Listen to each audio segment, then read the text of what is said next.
Well, good morning, folks.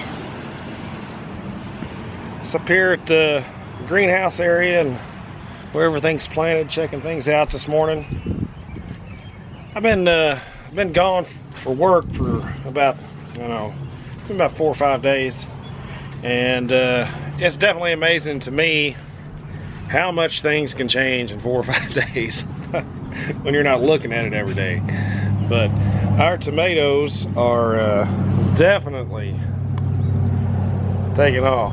And the last video, I believe, I put a second trellis on these, and looks like we're going to have to go ahead and do a third now. So Corey actually got some of the tomatoes staked while I was gone, at least the stakes in there. I've got to go and get some metal T-posts today. It's still pretty soft out there, so I don't know if we'll get in the field out there, but we're gonna try to make something happen. And if the green beans are up, I haven't been over to the farm in Kentucky yet, but I could almost bet you that the sweet corn is up as well. So as soon as it gets dry, we've got to make our next planting of sweet corn and green beans. I think the rain really helped the green beans start getting out of the ground. What you don't want for green beans is you get a rain and then it quits raining and this ground crust over kind of like it is now, and if it gets hard, these green beans will break their neck trying to get out of the ground. So when they come up out of the ground, they kind of grow like this, and if that ground is hard, it'll snap their neck and they'll die. Got a nice crop of mare's tail. If anybody wants any, contact me. But over here, this is our ornamental corn. You can see it's pretty weedy over here, and that's why I really don't like no-till sometimes. We sprayed a burn down and a pre-plant herbicide, and we still got weeds out here. It looks like a lot of milkweed. It'd be really kind of hard to cultivate this. Might get the old trusty lawnmower out and come down through here and knock some of these weeds down.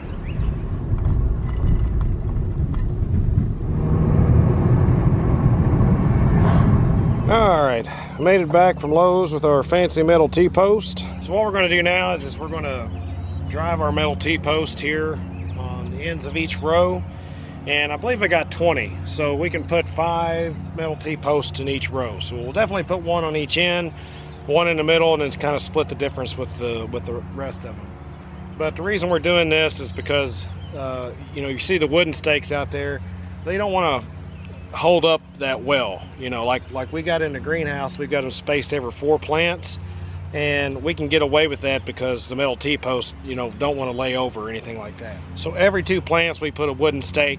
Now these are just old tobacco sticks. So, I mean, if you've got heavier duty tomato stakes, it'd probably be better, but this is what we got. I don't want to spend a bunch of money on these because these old tobacco sticks are free. So we're gonna get at it and get these metal T-posts put in, and then we'll show you guys how to run the string to stake your tomatoes with.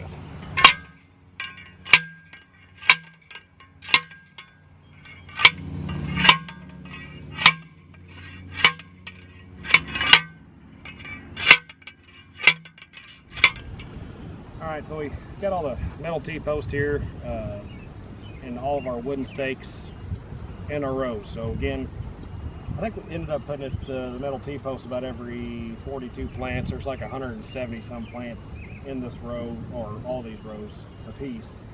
But again, just every other plant or every 2 plants, however you want to look at it.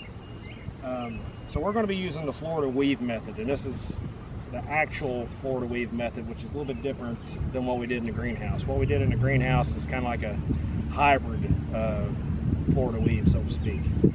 But we got the grow twine here. Again, I get this at Haas Tools.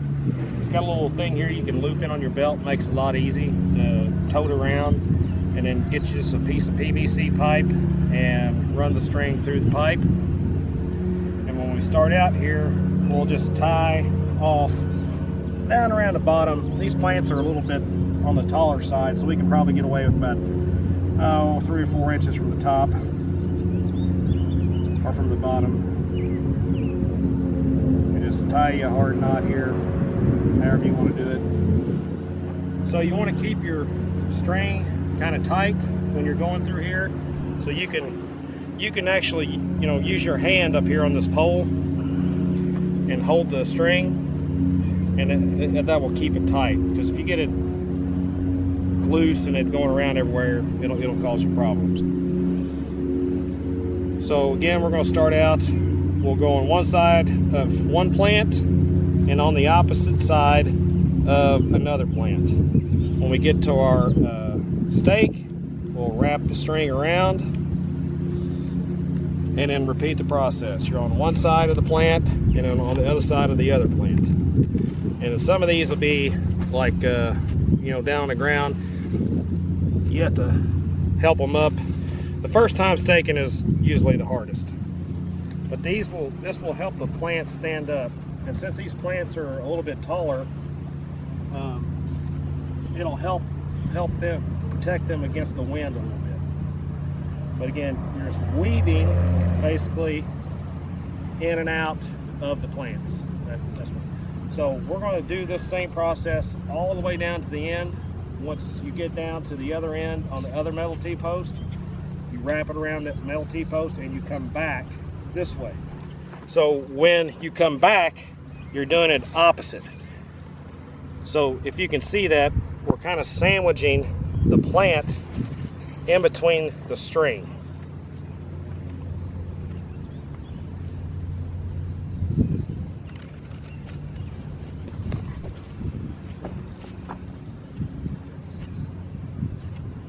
That there's a little bit short, but you kind of get the idea there. I don't want to go all the way back, because then I'm going to have to undo it. Undo it.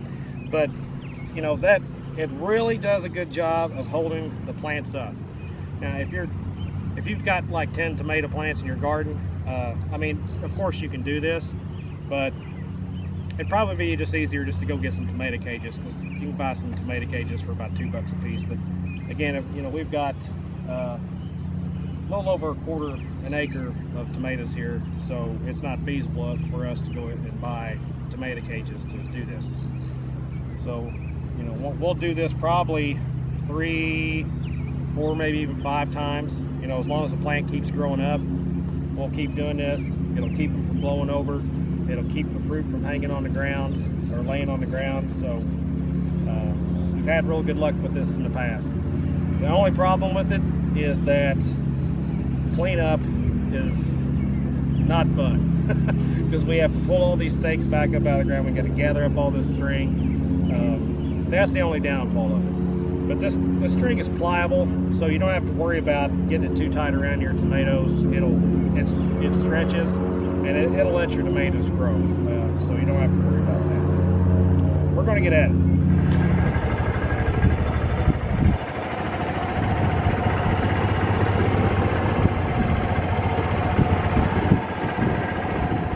Well, we got the field tomato staked, and probably going to go ahead and run another set of trellis on our greenhouse tomatoes too, because they're getting pretty big. And I thought while I was doing that, I needed to go ahead and give these tomatoes some magnesium sulfate, which is Epsom salt, magnesium sulfate, whatever you want to call it. So this is a 5-pound bag of it. I got this on Amazon. I've actually got like a 50-pound bag down at the trailer, but I bought like a kit on Amazon, and this might be like good for like if you're home gardening and stuff. It came with this. It came with some of this master blend for tomatoes, and it also came with some calcium nitrate. So when you're fertilizing your tomatoes really need those 3 things. They need calcium nitrate, they need the magnesium sulfate, and they also need a high potassium fertilizer to help them produce nice, big, good tomatoes. So your calcium nitrate and your magnesium sulfate are critical to use those in order to combat blossom end rot. And blossom end rot, if you ever had tomatoes and they get like black and on the bottom and start rotting, that's blossom end rot. So by using the calcium nitrate and the magnesium sulfate on your tomatoes, it will help them greatly, okay? And even if you don't have drip tape like we do, you can get a soaker hose or something like that. You know, because I know a lot of people just that do gardens, you know, you don't have a, you know, 800 tomato plants like we got. You know, you probably got like a, you know, like 10 or so in your garden. Now, what we put on, we have 800 tomato plants, and we put on roughly about 7 pounds a week of the magnesium sulfate. So if you wanted to divide that down and try to get an amount that you would need for your garden, you know, that it wouldn't be very much. You know, if you're taking 7 pounds and you're dividing them by 800, it's like, you know, you're talking about like a teaspoon full. You know, so it doesn't take a lot. I can't remember exactly how many pounds of each product it came, but it was like 25 total pounds. So I'm thinking it was like 10 pounds calcium nitrate, 10 pounds of this master blend, and then 5 pounds of the magnesium sulfate or Epsom salt. Now I really like this master blend. I think it does a good job, but it's quite pricey. We do use this fertilized as well for our tomatoes, and there's not much difference in these two if you look at the reading.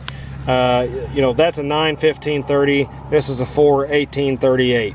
So with this fertilizer, you're getting a lot more potassium, and with this one, you're getting a little less potassium, but you're getting some more nitrogen. The rest of the copper, boron, and everything is pretty much the same on the guaranteed analysis there. I think for a 25-pound bag of this, it's like 80 of the master blend. It's like 80 bucks. That's the cheapest I found, and I can get a 25-pound bag of the other for about 50. So we'll kind of alternate. Again, it's not that big of a difference between the two, but you want some type of high potassium water soluble fertilizer to put on your tomatoes. As far as the calcium nitrate, you don't necessarily have to dissolve that in water. You could actually just kind of sprinkle some out there on the ground.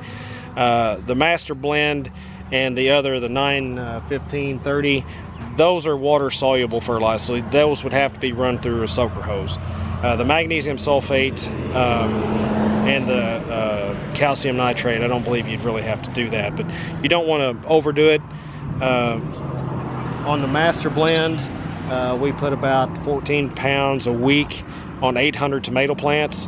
So again, if you want to divide that down, you know, take 14 pounds divided by 800. And on the calcium nitrate, we put roughly about the same amount we do as the magnesium sulfate. So we put about 7 pounds of calcium nitrate per week. And we'll divide this up depending on the weather conditions. It's actually rained a lot here lately, and I don't like really watering a lot right now because of that. But you know, if it's dry, like at the greenhouses and stuff, sometimes we'll like water every other day, every 3 days. So we'll divide that 14 pounds of the master blend up into like 3 applications a week, weather dependent. So basically, what I do with when I'm mixing this, if you're injecting this in drip tape or something like that, you don't want to mix this with any other fertilizer because it'll kind of crystallize and it'll gum up your system. So if you're using this and you're putting it through drip tape, don't mix it with anything else. But I'll take this bucket and we'll fill it up with about halfway with water, and I'll dump this bag in here, and then I've got my drill with a paint mixer, and I'll just mix it up.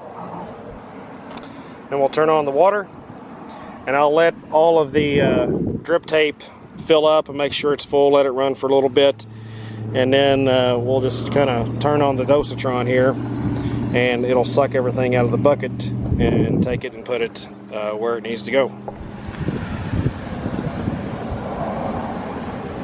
Got the mixture We'll drop our hose down in here for the dosatron, and then dosatron engaged. So while that's running, I'm going to come in here and stake our tomatoes again. Or string our tomatoes again. How's that? Is that better?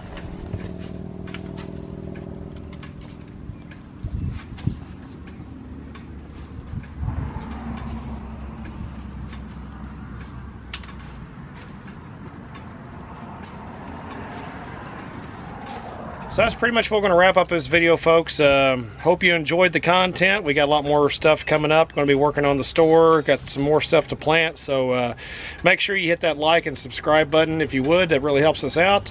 And we'll see you next time. Later.